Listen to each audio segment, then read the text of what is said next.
Hello and welcome to the Child Psych Podcast. I'm Tanya Johnson, registered psychologist, registered play therapist, co-founder of the Institute of Child Psychology, and probably most importantly, a mom. Today we are so excited to have Dr. Taylor Day here with us. Welcome, Dr. Taylor Day. Thank you so much for having me. I'm excited to be here and to chat. Yeah, I'm going to do a quick introduction.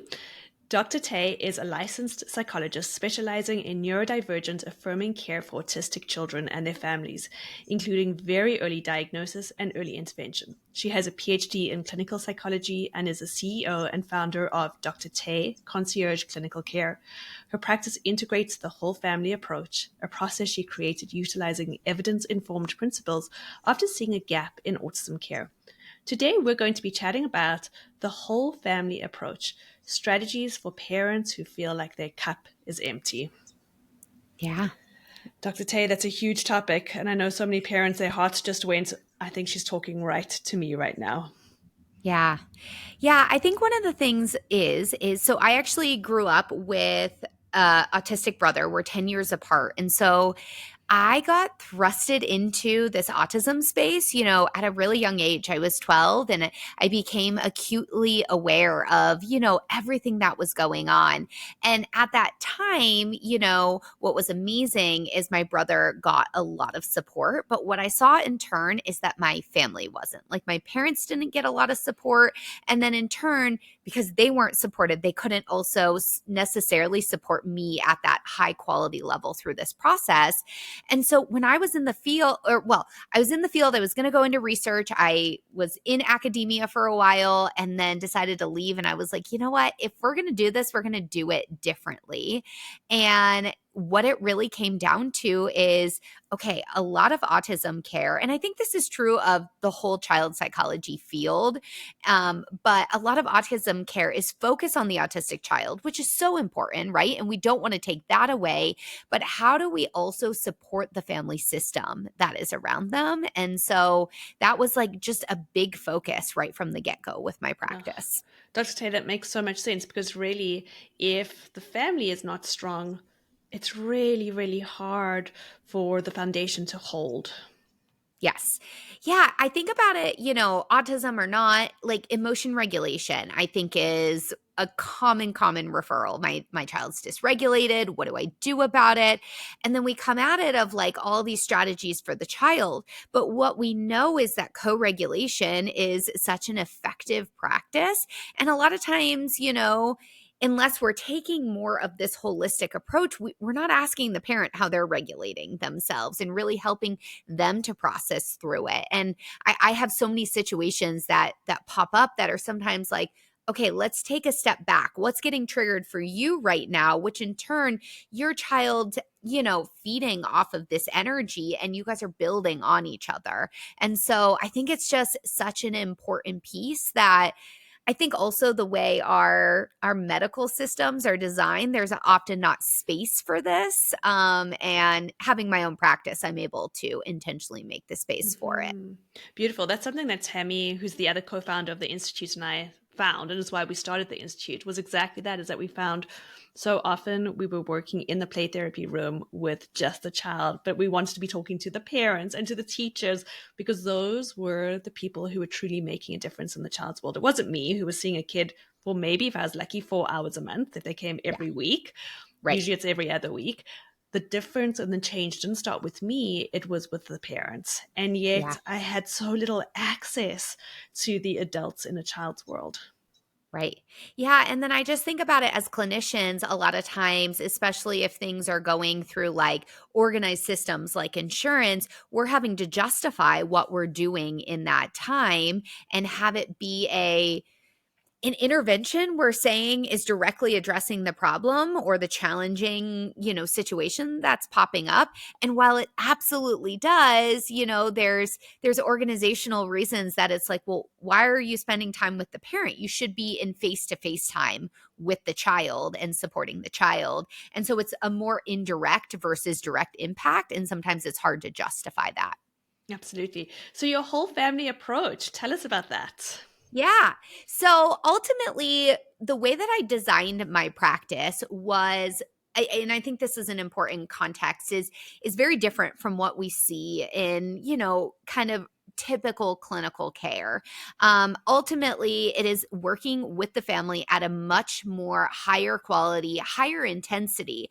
But intensity doesn't mean that I'm seeing them necessarily more than once a week. Sometimes that does happen, but it's more that there is this ongoing support outside of session. I actually give families, and a lot of people find this shocking, but unlimited access to me to be able to, process and support things. And one of the biggest components that I find in this is less about what the child is doing and more for the parent to be able to feel confident in how they're navigating things, or to be able to process something that's difficult and work through it, or have a mindset shift around it.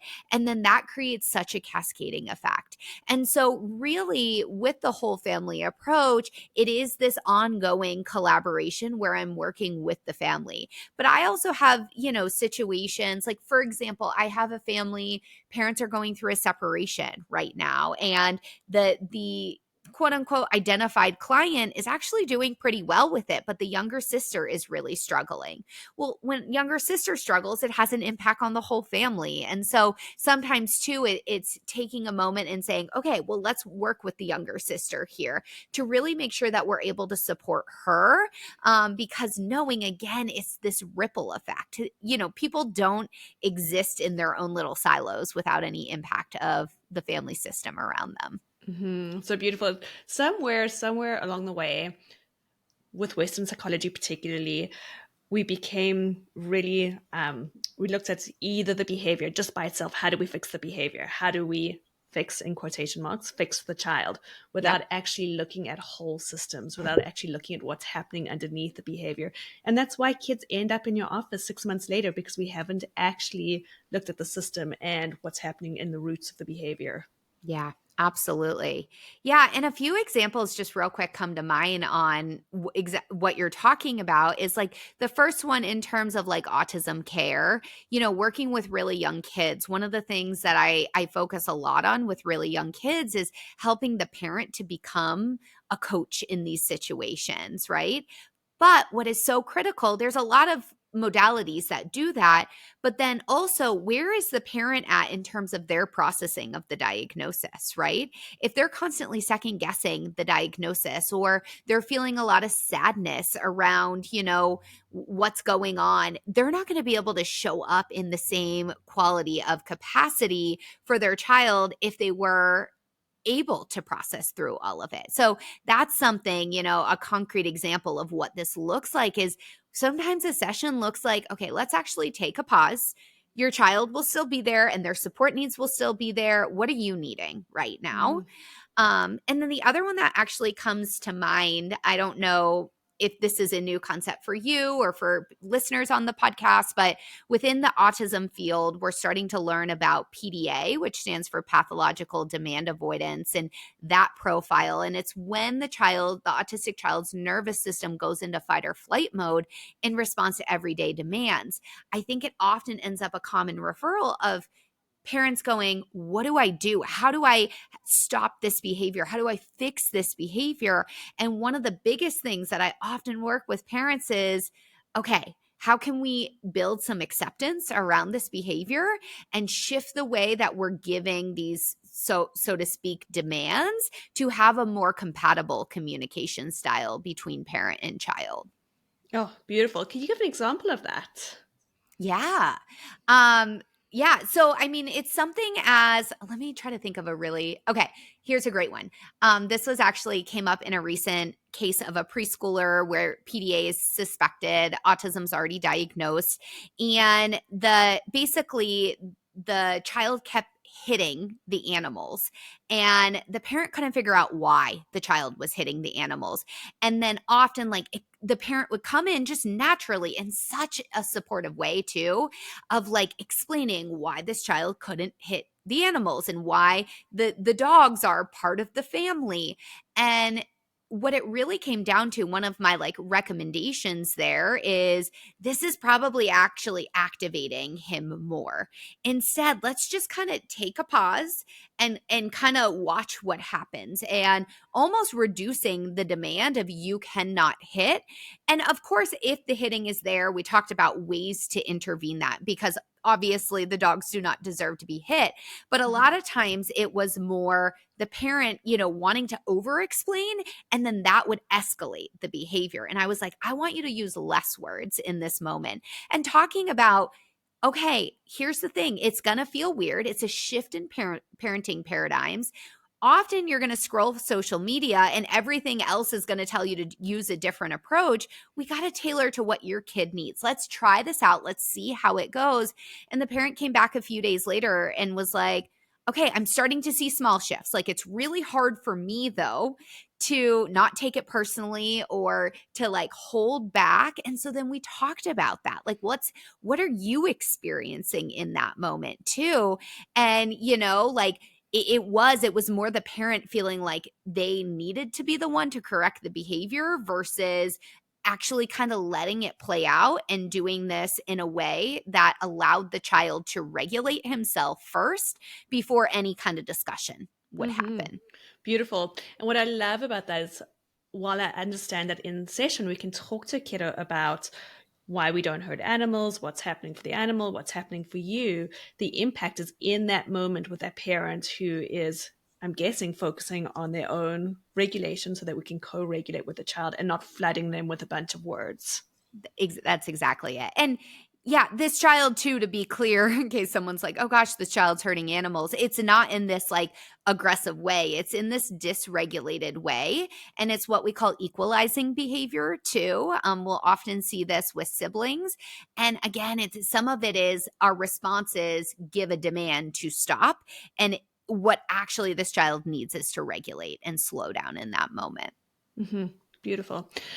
So, Dr. Tay, as we look at the whole family, one of the things that we mentioned at the start of this podcast is that we're going to chat about what parents do when they're feeling that complete burnout. Mm-hmm. What are some thoughts that you have on that?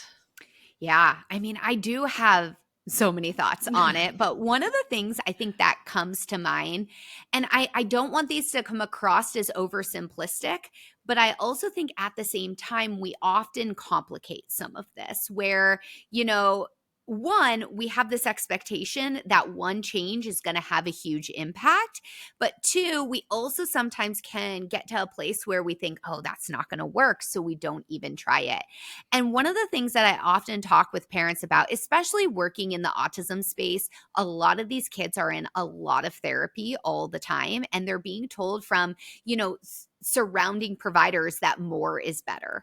And I often come in as the exact opposite voice of less is better. Let's focus on quality over quantity.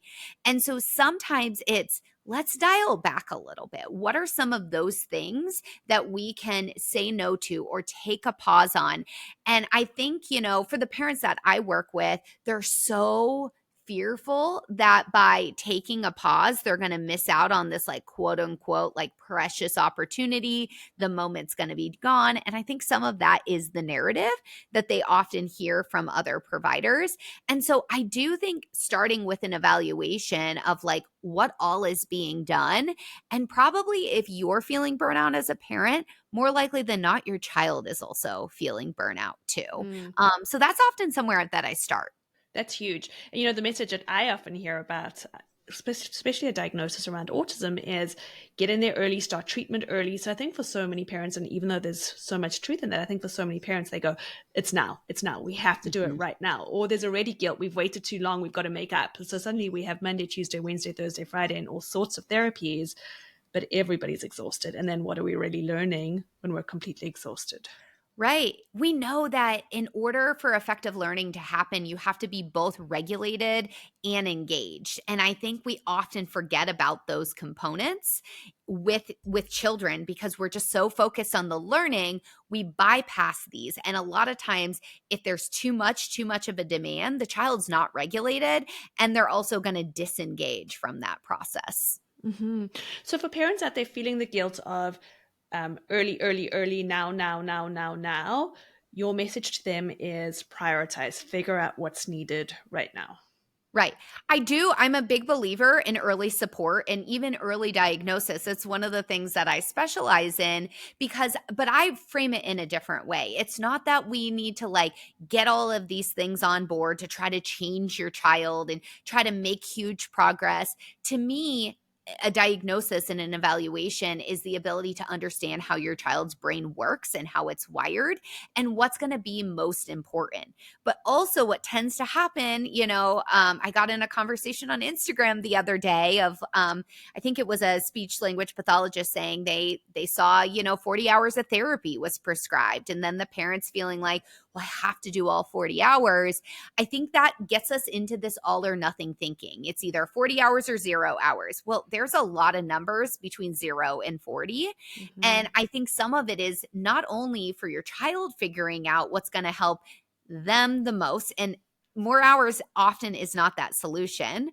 They need time to be kids, but also thinking about your family capacity around them. A great example of this is, maybe you get into a speech therapist and there is this, there's this one opening and it's at the time that your other child's soccer practice is, right? And you have to make the decision, maybe at that moment you're the only one able to juggle this. You have to make the decision, what do I do?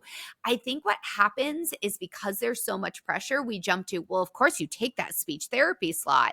But what we're not thinking about, one, is your non-autistic child's needs in that moment too, which are extremely important. Your own needs in this too. Is it going to run you absolutely ragged? But three, what we're not thinking about is what experience does that bring for your autistic child as well? And I am a huge, huge believer in the most effective progress often happens outside of the therapy room when we can generalize all the strategies, but we actually have to leave space in the calendar for that to happen. Oh, so important. So important. Because you're right. If they're in scheduled things all of the time, when do we ever actually get to hone in on some of these skills? Such a great Yeah. point. Yeah. Yeah. And to be a family, right? You Yep. think about it, we know family time is a really, really important factor. They've actually shown in the autism research that the strongest predictor of like long-term outcomes, however you want to define long-term outcomes, but is a well-intentioned, caring, loving parent has more of an impact than anything else does. Oh, And so making sure we're having that quality time. yeah. And I think for parents, it's so empowering because we go back to the fact that they are the change makers in a child's world. Yeah. Yeah. I love that. Okay. So So the much. first is cut back. Just figure Okay. out what you need, cut back. Yeah. Yeah. Okay. The second, this one, again, easier said than done. But I often think that parents need to seek out their own support in some way or fashion. And sometimes I hear, I don't have time for my own therapy, Taylor, because I'm running my kid everywhere, which goes back to number one. But there's also things that we can do ourselves. And so one of my favorite practices ever, and this is something to be candid and I'm very open with, I learned this from working with my own therapist, is when we feel these emotions. So say you choose to cut back and then you're experiencing guilt and it's like really overwhelming for you. The tendency then is to be like, no, I don't need to feel guilty and like rationalize through it. What I often say, let's slow down and like focus on that guilt. So in the same way, we often hear, us child psychologists and other therapists recommend talking to a child. We say, get down on their level, like slow down, help them feel seen and heard, listen to what they're saying. I want you to imagine this emotion that you're feeling exactly like that. It's a little child trying to get attention, and it's trying so hard to get your attention. And we can, be dismissive of it, knowing that it's going to keep growing. Just like, a lot of times if we ignore your child's kind of big meltdown in the moment or tantrum and then we're not attending, it tends to get bigger over time. So it starts to grow, but also at the same point, if we can just slow down and kneel down to it and say, hey, I'm here with you. I'm listening. What do you need? And y'all, I'm going to tell you, it's going to feel like the strangest practice in the entire world, because we're not used to slowing down and facing our own internal cues. But probably, and what I've learned through work with my therapist is it's probably a little bit of whatever you want to call it, like a part of you or an inner child of you trying to speak up, that some sort of pattern that you've had in growing up is getting re-triggered. And so when we can actually see it and speak to it as if it's a child, that's really, really validating. And one great resource for this, if people are like, okay, this is interesting, I'm not quite getting it, is a book called No Bad Parts by Dr. I think it's either Richard Schwartz or Dick Schwartz. I forget which one he publishes under. Oh, that's beautiful. Yeah, just like slowing down. And I think so often as busy parents, that's exactly what we do. We go like, it's okay, Tanya, it's okay that you're feeling guilty. It's because you cut out these things. You're fine. You're doing fine. But there's no time. There's no space to actually go, hold on, what's really happening here? What's really coming up for me? Is it that I'm now a bad mom, or that I'm letting my child down, or that I'm predicting their future by not doing this appointment? All these things that we put on ourselves without actually taking the time to say, what's really happening here? What's really going on? Yeah. Yeah. And so a great example of this, I was in a session recently talking with a mom about this, and we were talking about need for control, right? And this mom wanting to control everything. And I asked her, I said, yeah, tell me a little bit about this. And then she started telling a story about her childhood. Well, of course, I'm not going to give all the details, but basically, it was a coping mechanism she learned as a child to have control, helped her to feel safe, right? It helped things to feel predictable. And our children do this too at the same point. They want to feel safe and predictable. But as our brains grow and we gain more experiences, we don't need those same mechanisms in order to ultimately like help get the desired outcome.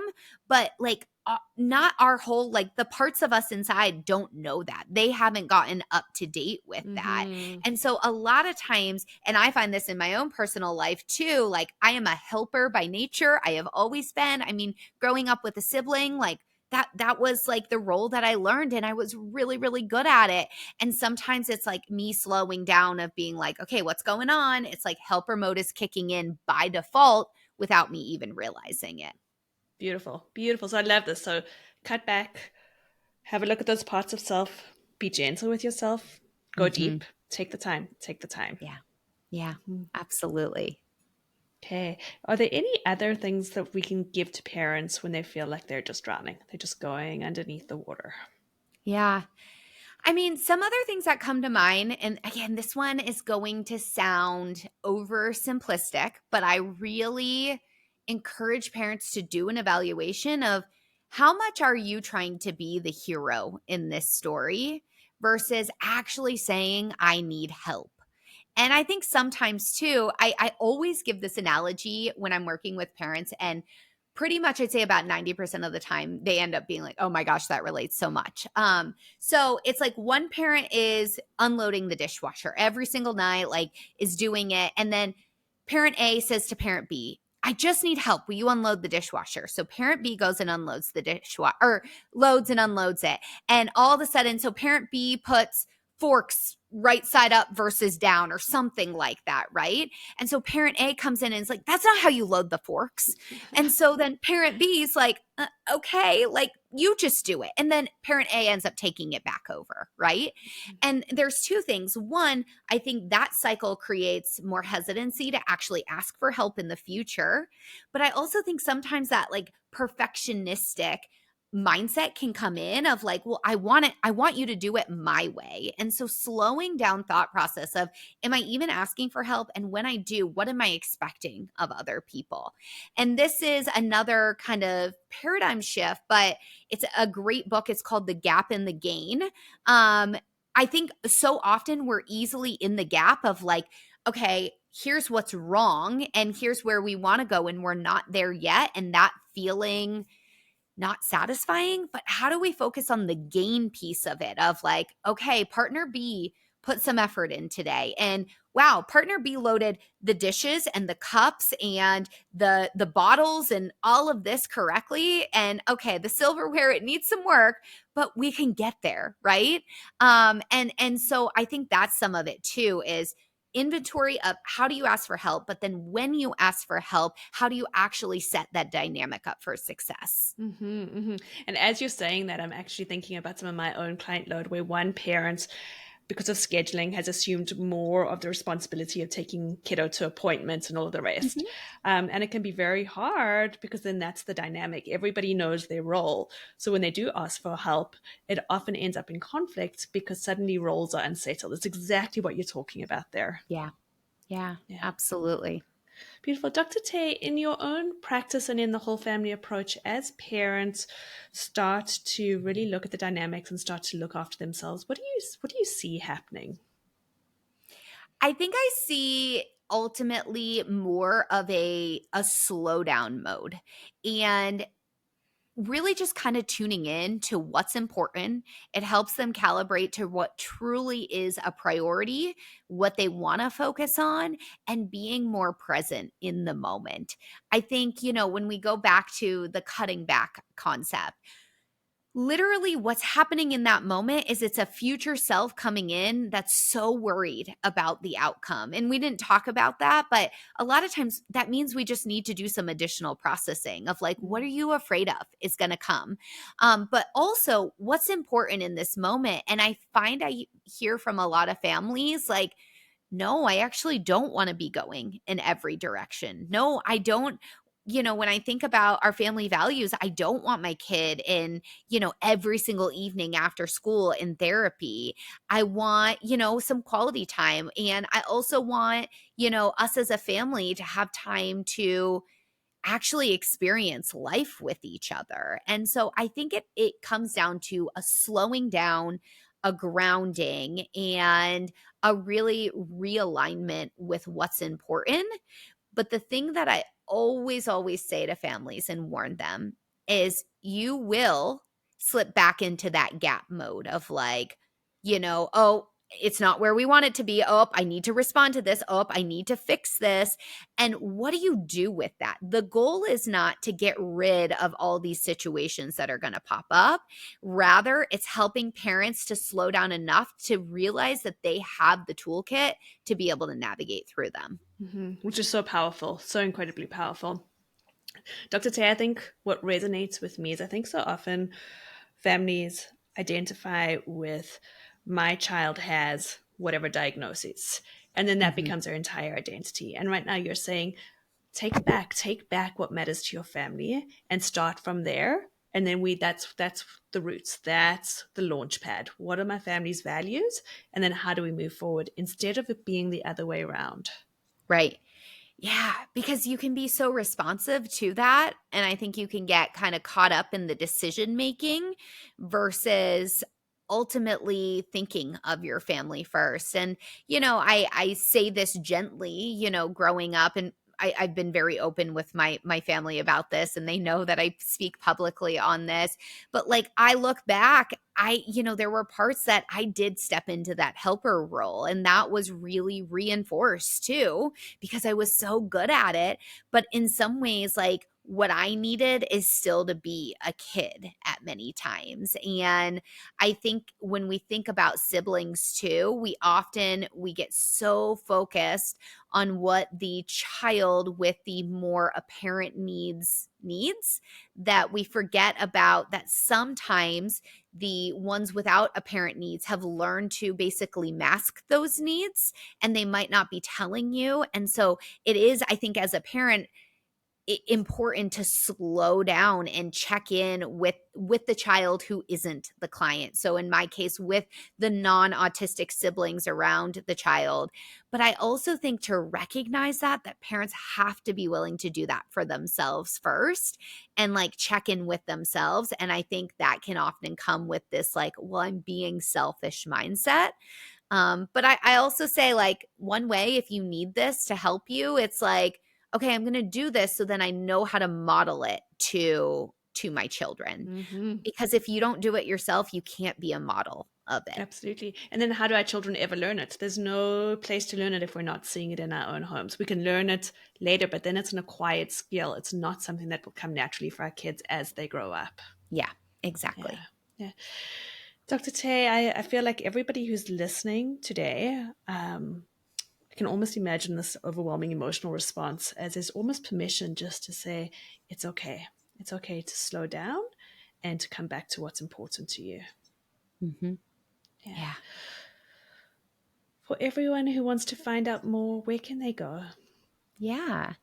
I think a couple different resources. I love being able to provide free education. So I create lots of social media content. So I'm on Instagram and TikTok at the Dr. Tay with periods between it.